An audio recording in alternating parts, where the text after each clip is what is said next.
StoryHinge, episode 77, Michel Neray, Momondays.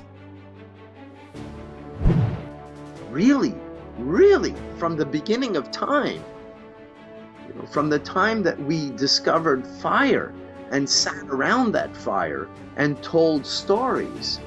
Stories were how we made sense of the world. Stories were how we passed on our values. Stories were how we passed on our belief through, some of the most popular books in the Western world. All stories. Earlier we made the comment of how story is how we make sense of the world. Well, story is how we make sense of ourselves. Story is how we connect the dots in our own lives. And so almost as a therapeutic methodology or as a self-coaching tool, creating the story for ourselves. In hindsight, now I understand why I did that. And makes people realize that we have a lot more power over the future story.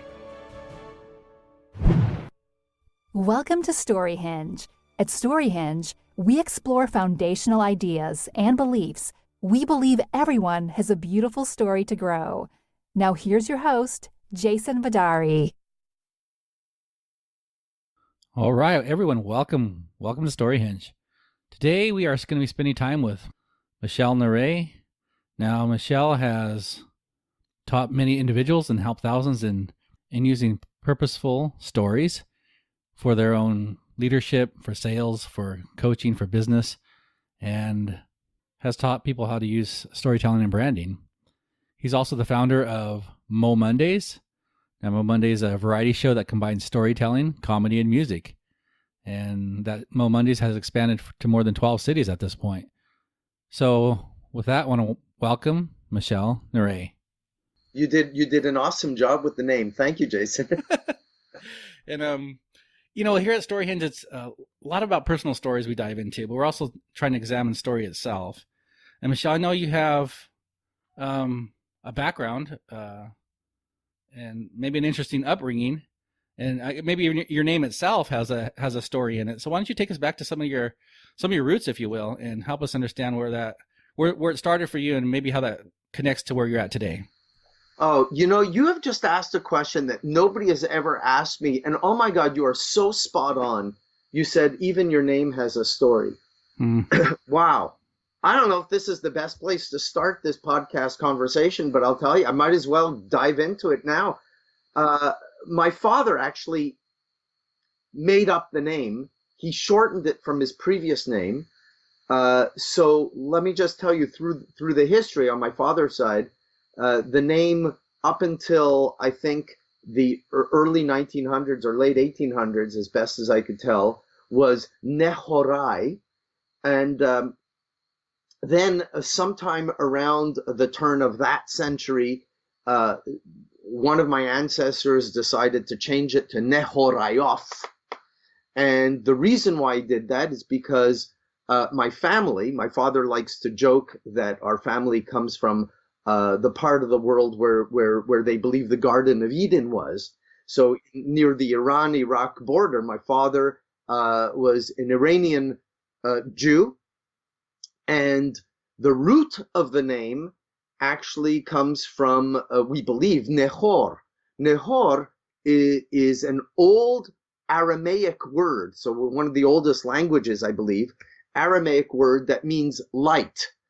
And there's a Bible story, a minor Bible story about, you didn't want, I don't know, if you don't want me to tell this. No, this is interesting. Actually, we talked a little briefly before we started recording here about Mormonism and a little bit of my path in Mormonism. And there's stories about Nehor within Mormonism. So you bring up that word, and I'm like, oh, there's, and I can't remember all the story about it, but go on. I want to hear where you're going with this. So there was a rabbi, apparently, many centuries ago, that was apparently an incredible rabbi, very smart, and they said that if you put one of him against 10 other rabbis, on a scale, it would weigh out, and they were extolling the virtues and the intelligence of this rabbi.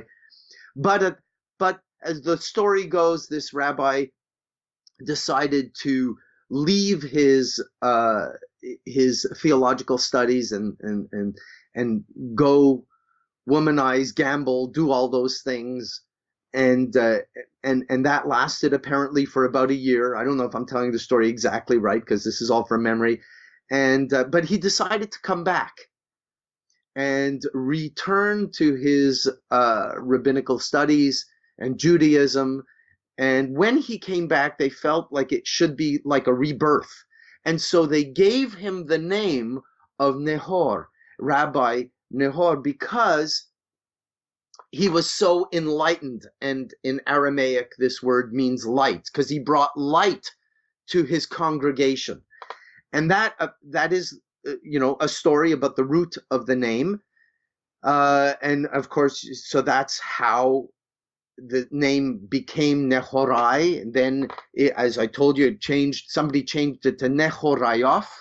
And then during the Second World War, my father, who had been going to boarding school in France, was back in Iran visiting. And at that time, during the Second World War, the British were occupying Iran. And in order to get out of the country, he put on a British soldier uniform, got on a train, somehow made his way to Alexandria, Egypt, to join the French Foreign Legion. And of course, they couldn't really pronounce his name when he signed up. And, all the stories about French Foreign Legion, most of them are true. They don't care where you come from. They didn't matter that my father was educated, had a degree in linguistics and all that stuff. Didn't matter. All they cared about was, you want to join, fine. But they couldn't pronounce his name. So right there on the spot, he shortened it to Neray, put an French accent on it, an accent aigu on it, and it became Neray. There's your story about my name. Wow. Okay. There's story there. And so, I guess, where do you come in that? Where did you grow up then? So my father met my mother several years after the war at a dance for displaced people, victims of the Holocaust. Didn't call it the Holocaust back then, but that's what it was. My mother was a Holocaust survivor. She had spent a year in Auschwitz. My father clearly also traumatized by the war. They didn't have the term PTSD back then, but that's what it was. And they really wanted to start a new life and create a new life for their family that they were going to have. So they moved to Montreal in Canada. So that's my background. I grew up as a little French Jewish kid in an English Protestant school in a French Catholic province. Huh. And that sounds like there's some fundamental growth in that. It didn't sound like you're a part of, or a normal kid, a part of the community. Did you feel like an out different than others? Was it common to be to have that kind of? Yeah, and this is where the overlap with story happens for me. My discovery of how important story is. I never really thought anything about it, especially since 30 of the 32 kids in my class were Jewish, also in a little English Protestant school. But the fact of the matter is that it didn't matter which group of kids I hung out with. I was always the odd kid out. And like I said, didn't really think a lot about it until 30 years later. Now, fast forward 30 years, I'm professional, running a business. I'm running my ad agency. My clients would always comment on my quick ability to point out and identify their brand differentiation, because that's what I was. I was a branding expert. And for the longest time, I would, I'd shrug my shoulders and say, well, yeah, okay. They say, Michel, they'd ask me, how did you get, we've been working on this for years and months, and we hired all kinds of experts, and you just come in, and after, some conversation and workshopy type things. And, you've nailed the essence of who we are at a deeper level than we've ever really understood ourselves. How did you do that? And like I said, for the longest time, I would shrug my shoulders and I'd go, I don't know, there's your technical term. I don't know. And Jason, let me ask you this now. I suppose this is an appropriate question to ask. Has anybody ever paid you a compliment and your first response is to kind of like shrug your shoulders, just like I did, and say, I don't know. It's just what I do. Yeah, no, we definitely had that. My profession is in engineering and chemical engineering, and I think some of the problem solving and looking at word problems and stuff, I kind of get to that. I've had that before too. It's like some people look at, how can you even break that down and understand some of this difficult problem? Like, I don't know, it just makes sense to me. It's just what your brain does, and that's what my brain did. And so anyway, for anybody listening to this podcast, here's a tip that I always give people in my workshops and my keynotes is, if somebody pays you that compliment, pay attention, because it is precisely in those moments where we are doing what we do quite naturally and effortlessly and seemingly unconsciously that chances are we're doing something of tremendous value to other people. It's kind of like what, that saying, but easy for you, hard for others. Yeah. And so we don't place value on it. We don't even think about it. And I think that's what was going on in my head. And when I was running my ad agency, I kept on getting this feedback. Michel, how did you get to our differentiation so quickly, so easily?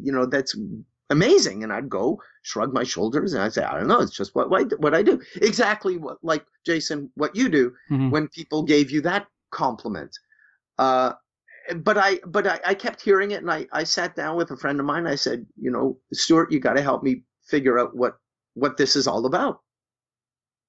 And he took me through a very simple process to really basically asking me the simple questions. What do you do there? Why do you do that? What are you really looking for? Kind of that thing. And at one point, the kind of like the penny dropped for me. And I remembered my childhood growing up as a little French Jewish kid in an English Protestant school in a French Catholic province. And I was a shy kid, a really shy kid, like painfully shy. And you might think that a kid like that would do everything in his or her little power to blend in and to not stand out.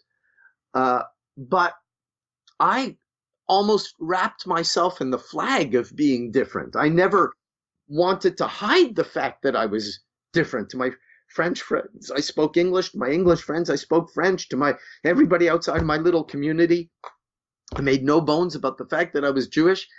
And so there's that element of my story. And then I connected it to the experience of my parents in the war, with my mother having gone through a year in Auschwitz, close to a year in Auschwitz. She had been part of that infamous 3-day death march that as the Allies were closing in, 3 days in December, walking through the mountains of Poland, only to be,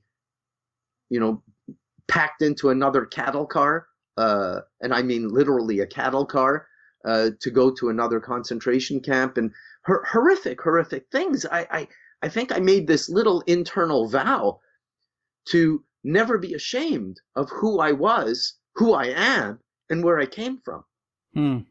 That's interesting. And I think it's interesting how you talk about it's this idea that we don't usually see that. It's hard for us to see that in ourselves, these unique parts. And I think it's maybe key that you talked about talking to a friend about that, getting an outside view.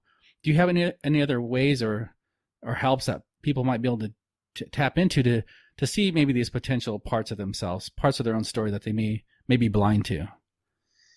Well, I mean, there are a number of processes that I use. One of them, another one, I suppose, is, in the modern world these days, we are so conditioned to think positive. Positivity has been the catchword buzzword for the last 20 years or so.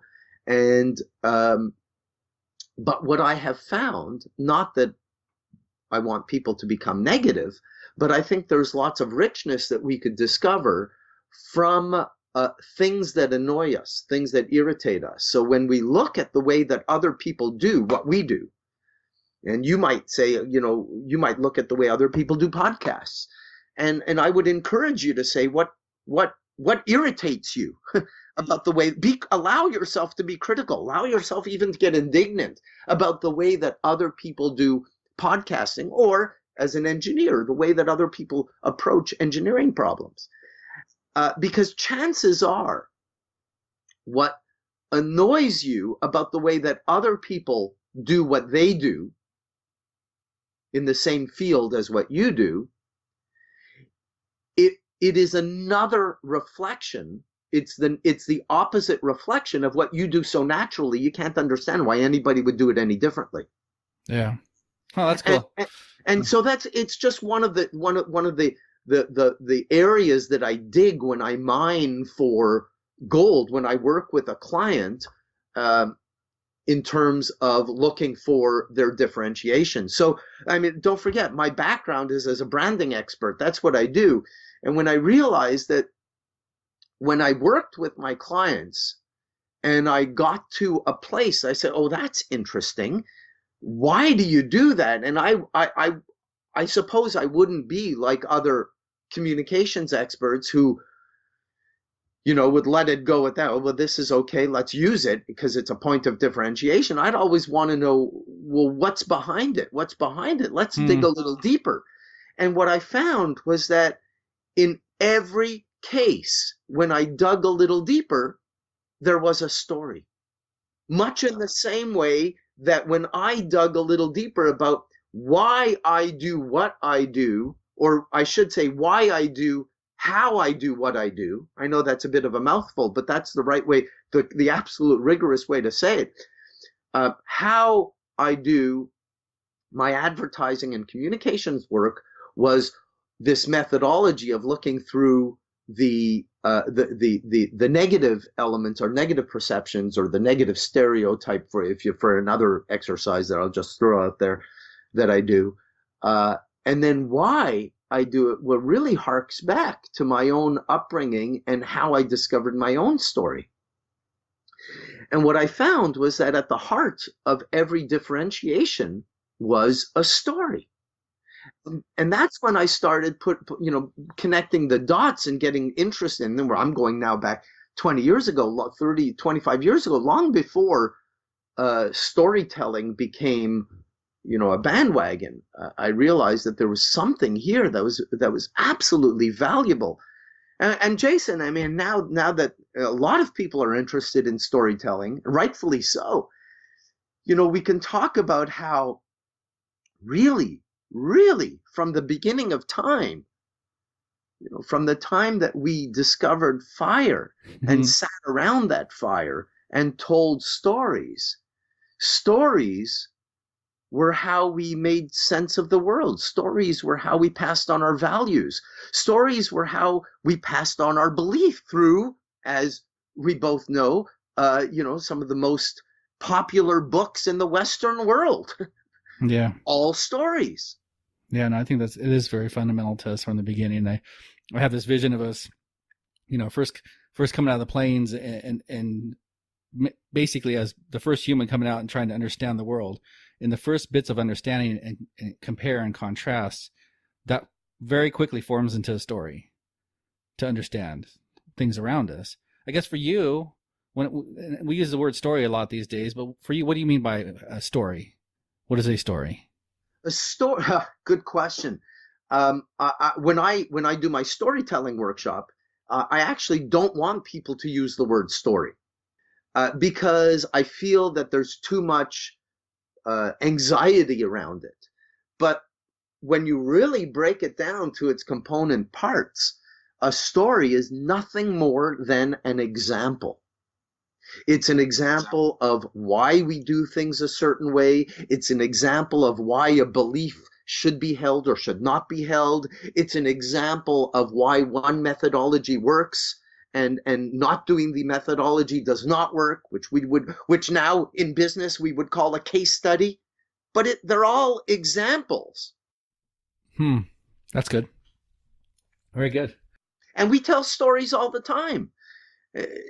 Literally, we tell stories all the time. Jason, you'll never believe what happened today around the water cooler at work today. Oh my God, I got a call from my client and she told me this, or I spoke to a client that I haven't spoken to in 3 years, and he told me what amazing difference it made in his life and in his business. Get ready for testimonial story number 43. It's like stories are all around us. Yeah. No, it's phenomenal how much we consume them and share them so often that we don't even realize it. I think that's very true.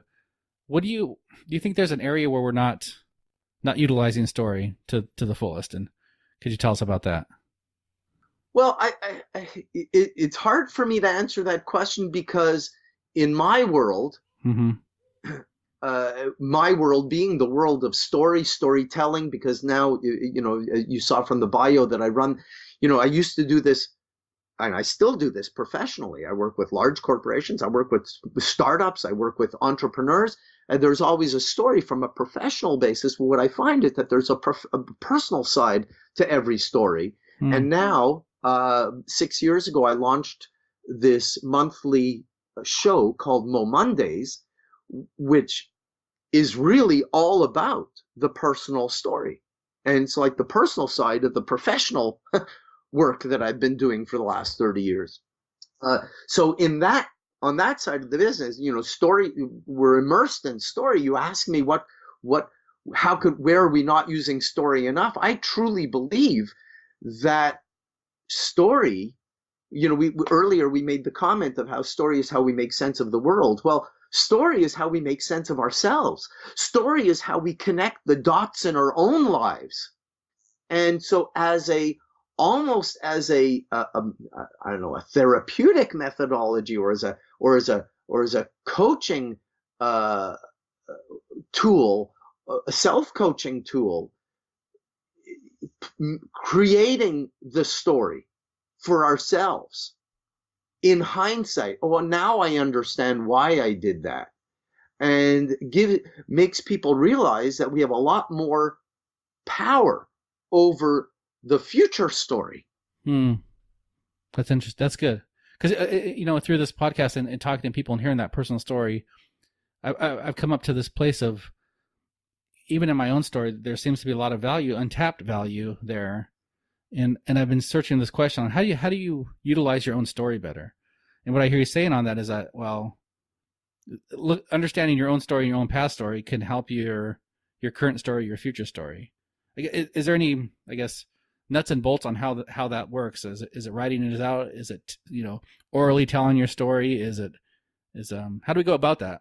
Yeah, I mean, a lot of people cringe at the prospect of writing.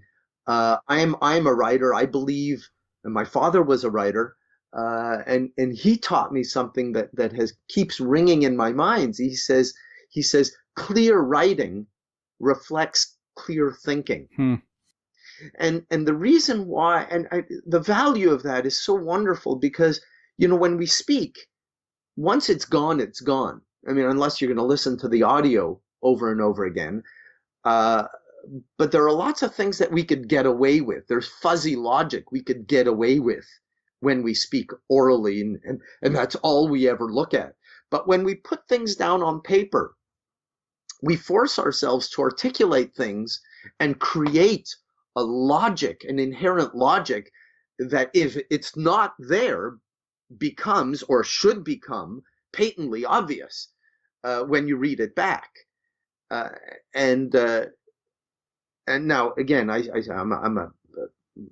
spent 30 years as an advertising copywriter, and I've developed a skill in being able to read my own writing much in the way that a new person might read it, as opposed to reading it when you wrote it and you naturally fill in all the gaps of logic that are in your head but not down on your in your paper. So but it's a start to look at it and say, does this make sense? And then so the part of the rubber hits the road when you write it down on paper, but oh my God, part of the rubber hits the road when you speak it and you share your story in public. And that is it takes a lot of courage, but it also forces you to look at things and see things at a deeper level than probably you've ever even looked at it, even when you've written it. And so, that's where the editing process happens. When you go back and you peel back the layers of that story, and there's no end to that, to peeling that process of peeling it back. Yeah, no, and as you're describing it, I'm thinking of a few things. One is that I've been in this process, and it is revealing. But what about the hard parts? What about these things that either bad things happen to us, or maybe we chose bad things, and we don't want to confront that again? I don't want to write this out. I hardly want to ever think about that this happened. What do we do with those parts of our story? I can appreciate that's what's hard, but that's also where the learning is, and that's also where the value is, not only for yourself but for other people. Yeah, definitely. And is it just, as you're talking about, and then actually going and speaking and sharing some of that story? That's a lot of vulnerability there. That's a lot of, I guess when I say that, I also think that's a lot of growth there too. Like you said, that's where the growth happens. That's where wisdom lives. What's that? What's that expression? I Google it while we're talking. It's like experience is what happens right after you do something you shouldn't have. Or wisdom is what you get after you do something you shouldn't have, or something like that. Right after a mistake, that's where we grow, and being able to understand the story around it is really the only way, the only defense we have from repeating that mistake.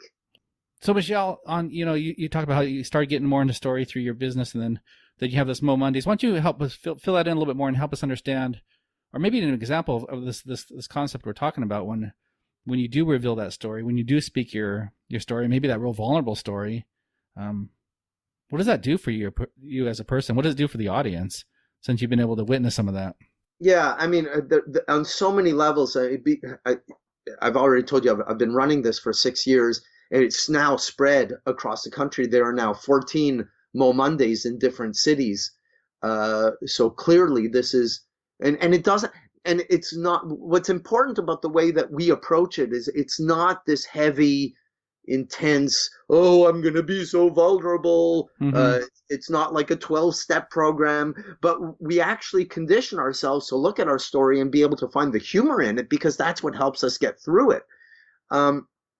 What storyteller or speaker has told me time and time again is they think they know their story when they apply to speak and share it, but the process of nailing it down for the purpose of sharing it in public, that's what allows them to unpack it at a deeper level than they've ever done before. And if you could force yourself to find the humor in, laugh in it, that's how you know you've come out the other side. And that's actually how you know you're ready to share it in public. If it's too raw and painful, then maybe you haven't come through the other side. I mean, I've had many people say, so what I asked them, so what did you learn as a result of this experience? And the response is something like, and people are evil, and I shouldn't have believed them. Well, to me that sounds like you're still in the victim stage. Yeah. And you're not taking responsibility for your part of it. But why did you want to believe? What in you made you want to believe that person and go along with it? because that's where the personal learning is. You know, again, I've been doing a lot of research in storytelling and why it is so fundamental to who we are as human beings. And there are many neuroscientists and anthropologists who believe now that the storytelling ability is actually one of the key things, not a minor things, but one of the major things that has put us at the top of the food chain. Because we don't have to have a direct experience of something in order to learn from it. We can learn and grow through the stories of others. Right? Think about it. As a survival mechanism, I don't have to have a personal experience with a tiger to know that they're dangerous. Yeah. So, and so our bodies physiologically have evolved to crave stories. When we share a story, when we hear a story, our brains release oxytocin, otherwise known as the love drug, the hormone, endorphins, all kinds of stuff that make us love. We need it physiologically. We need this stuff. And the same thing happens when we read a book or we go to a movie or a play. We are actually the reason why we are so engaged in those stories is because we are at a very deep level, we are looking for the learning that we can take from it for our own selves, for our own survival. So, Hamlet, for example, deals with concepts of jealousy and ego and greed and the corruption of power. We don't have to have that experience of being a prince and having people betray us well, actually, we've all had, that's the point. We've all had people betray us in different ways. And we want to know other ways that people have handled that so that we can decide what fits for us. So that's a great example. People on this podcast may have never seen Hamlet, but far removed. Every story, that's what we're looking for. So when we are sharing our story with an audience or in public for whatever reason, the people listening, they're listening on two levels. Always listening on two levels. They want to know what happened next, purely from an action point of view. And that's what we call the outside story. They're also listening for the inside story. How did that change you? What was stopping you? What was the fear behind the fear that was driving you? What was that character flaw that was at play in your own self? Do I have that character flaw? Oh, I kind of do. Oh my God, how should I handle it? I've got the same fear. Maybe I should really look at how I could get over that fear because I'm facing some of the same issues in a totally different circumstance. Yeah. I think when I hear you do these descriptions, it sounds like you're tapping into some of these elements of story, and perhaps, I guess I'll ask the question, what makes a good story? Well, a good story is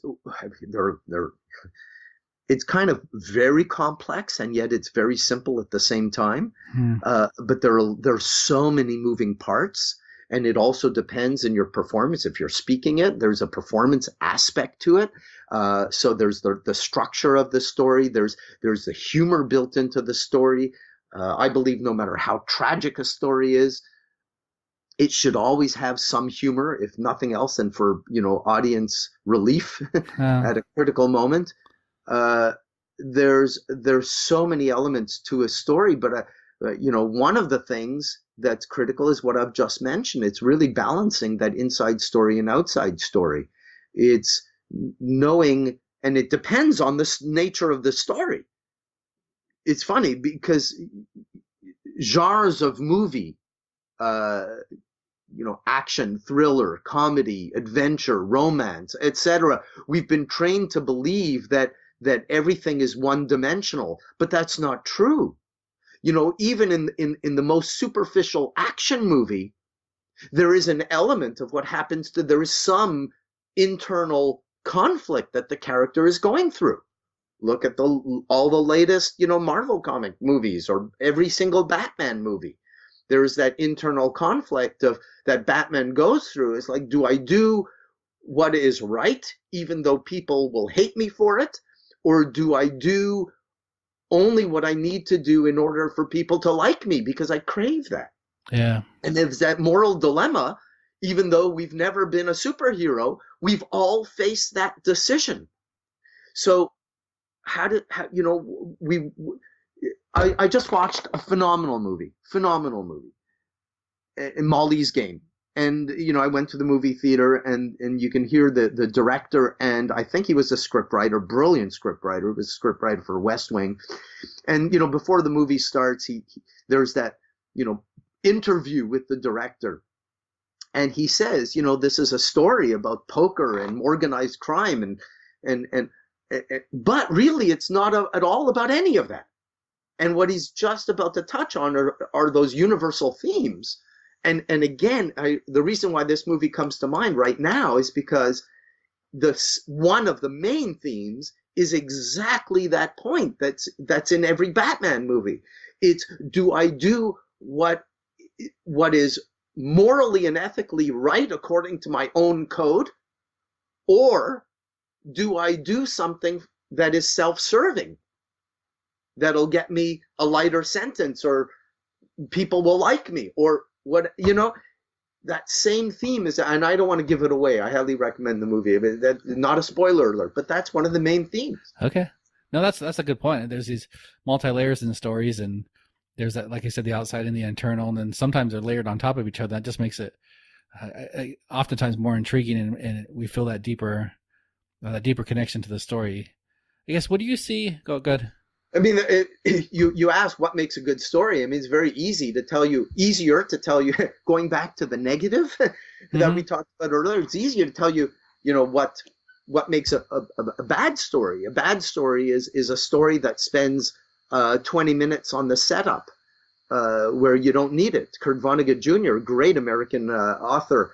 I think he's written like dozens of books, 22 books. He's a great humorist. He says, where should you start a story? He says, as late in the story as possible.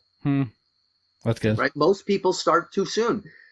Most people skip over the gory details, the vulnerable part, the part that they're afraid to face. Most people skip over that. Say, no, don't skip over. That's where the learning is.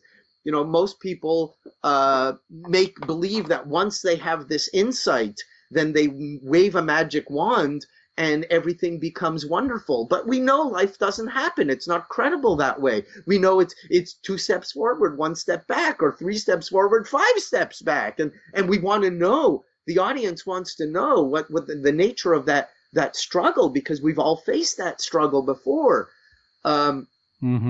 There's and then if you're performing that in live in person, it's what parts do you tell, what parts do you show, act out. It's where do you add in the humor, where is there humor that naturally comes out of it. Yeah. So you ask what makes a good story. Sorry, I could go on for. It's a big question, and I've asked it of several guests, and I asked it of myself, and I think there's some core elements in story, but it's also this art form where, it's, I guess, equivalent to asking someone, how do you know a good painting when you see it? Well, I mean, how can I explain that to you? It's a difficult thing, but I think it's important to explore that question anyway, so that we can understand the story itself and how it impacts our lives, and how, I guess my biggest goal, how do we get better story in our lives from our own personal story, and also in our production and consumption of story. Yeah, so Jason, I think here is my take, because you bring in art, and it kind of comes down to one thing. If you really want to bring it down to one thing, and this applies to art, it applies to a speaking engagement or speaker, it applies to a story, it applies to a book, a movie, whatever. I think the value of any of these art forms is, does it make you think? Does it make you feel? does it change behavior or attitude or a belief? And does it make you smile? And if it could do all of those things, it's good. And when you think about it, the purpose of artists, any artist, is to help you see the world in a different way than you would normally see it. Does it make you think, smile, change behavior, belief, or attitude?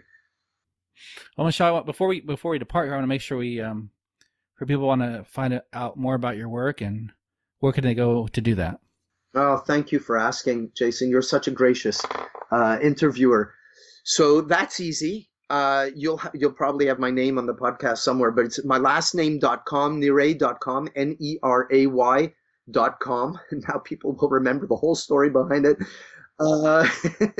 And that's where if people are interested in the training that I do, the workshops that I do, and the keynotes that I give, that both are on the topic of storytelling and brand differentiation, because I believe they're connected. And if they're interested in Momondays, which is happening, like I say, in 14 different countries and counting, just added another one 2 nights ago, they go to momondays.com, Mondays.com, and look for a city near you. And if there isn't one near you, feel free to send a little inquiry to see how you could start one. That would be great. Okay. Thank you. I guess I did want to ask you one question on that Momondays. Where did that name come from? Speaking of names today, I guess we're diving into names and the stories behind names. Yeah. So do we have time for this? I'll give you the short version. Momondays started because we were looking for a day of the week to do it on. And we thought, well, Mondays would be a good day. And then a friend of mine, who happens to be a stand-up comic and very good friend, said, well, hey, and a speaker, and say, hey, you could call it Motivational Mondays. And I said, okay, that's cool. That's fun. So we looked around for motivationalmondays.com, everything's taken, hyphen, everything's taken. But momondays.com was not taken. And so we grabbed that domain in a bunch of different countries and languages, but it turned out to be I wish, Jason, I could tell you that this was brilliant strategic thinking on my part, and I think I'm showing you that it was anything but I'll tell you, it was one of those happy accidents that was probably the best thing that I ever did, because what I realized is there's this whole negative stereotype perception around motivational speaking, motivational stories, motivational speakers. People don't want that anymore. It brings to mind this kind of hackneyed, you can do it kind of attitude, which at Momondays we actually rail against. It's almost the antithesis of that. So there are lots of people in our early days who said, oh, Motivational Mondays, no thank you, I'm good. But when we started calling it Mo Mondays and downplayed the motivational part, because really it's about sharing your stories, and we mix in comedy, we mix in live music. At the end of the night, it turns into a dance party. Turn up the music, everybody. We see how many people can fit on the stage. How many people, we want more people on the stage than we have in the audience, and we turn up the music and we dance. It's hilarious. It's part. It's fun. So it's anything but most people's perception of motivational speakers. And so that, you ask me where the name comes from, there it is, a brief history of the name of Mo Mondays. All right. Well, Michel, I really enjoyed this conversation with you and your insights on story and your enthusiasm. And I guess maybe the final thing here we'll leave with is, I guess, what are your thoughts on this world of storytelling and where does it go? And how do we get involved in it perhaps more as it goes? Well, if somebody's come to the end of this podcast, at the very least, I hope that he or she will start thinking about connecting the dots of their own life and seeing how that weaves into a story. One of the greatest examples of that is Steve Jobs was doing, I believe, a commencement address, now famous. I can't remember exactly which one. The name escapes me. And he says, it's not a long talk. It's on YouTube. And he weaves together 3 pivotal stories of his life that he uses to explain the philosophy of Apple that he founded the company with, and the brand differentiation of the company, interestingly enough. And that's that. I encourage everybody to do that. Even if you just do it, just give yourself the mental space to say, you know what? The reflection. To say, you know what? That thing, that painful experience, I wonder how it's made me the person I am today. I wonder if maybe a strength that I exhibit today comes from that painful experience. Whatever, maybe. And then, Momondays is not the only storytelling platform. I encourage people to go on find the local or whatever it is that's available to them, because I truly believe that the process leading up to is where the greatest value happens. And when somebody's sharing a story, to have this kind of third awareness present, of being present to that, I'm not only listening to the story for the story itself, but I'm listening to the story for what I can learn from it. And the reason why I'm interested in learning this particular element or aspect of the story is, oh my God, I've just learned something about me now. Do you get what I'm saying? Yeah. No, that's good. It's just opening up that mental space. Yeah. There's multiple layers to the value of that story. Well, Michel, I thank you for your time, for the value you shared it with us here on StoryHinge. Thank you. Yeah, thank you. This has been really wonderful. Boy, you've asked me questions that nobody has asked me before. Thank you. All right. Thank you all for spending time with us. And thank you, Michel, again, to being here on StoryHinge. If you want to connect with Michel, you can do that at neray.com, Neray.com, or also find his show at momondays.com. That's MOMONDAYS.com. And those will be in the notes. If you want to see those. I guess before we close today, a few thoughts on some of the things we covered here today.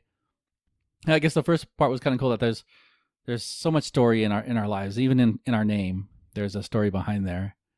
I was reminded of that thought that sometimes the things that come easy for us that we don't even realize may be a strength, maybe something that we can build upon. And I think in some of that we need to ask those around us, those that know us, friend, family, coworkers, on things to help reveal in ourselves things that we might be good at, and hence therefore something that we may be able to use in our lives to better our situation. So a good reminder. I also like this concept that your personal story, and this is where I've been kind of driving towards in the season 2 here, is that personal story you have holds meaning for your future, your current and your future life story, and that we need to work that out and to write it out and to share it if we can, and in that impacts more value as we go forward. And I hope to do some of that more. I guess to essentially be that example. I have a couple unique kind of podcasts coming up here in several weeks. I guess more like a little over a month out, where I'm going to be sharing some more of my own story and some of my own exploration, and I guess living out my past story to help better lay the groundwork for a future story. And so I guess maybe that's an invitation for all of you out there to look at that, examine some of those dots in your life. See if you can't connect some of the dots in your history to put you in a better place as you go forward. So as promised, my newsletter is coming out. I will get that out in May. As I said before, I've been a little slow in getting that there, but it will come out. So thank you for those who have signed up for the newsletter. This first one will be on Aristotle. Be sure to subscribe, share the podcast with others. It continues to grow, and I hope it's making a difference in your life out there. You guys have a great week. Thank you for sharing with us at StoryHinge. We hope this time together has added more goodness to your journey. Until next time, onward and upward, and may your own story continue to grow more beautiful.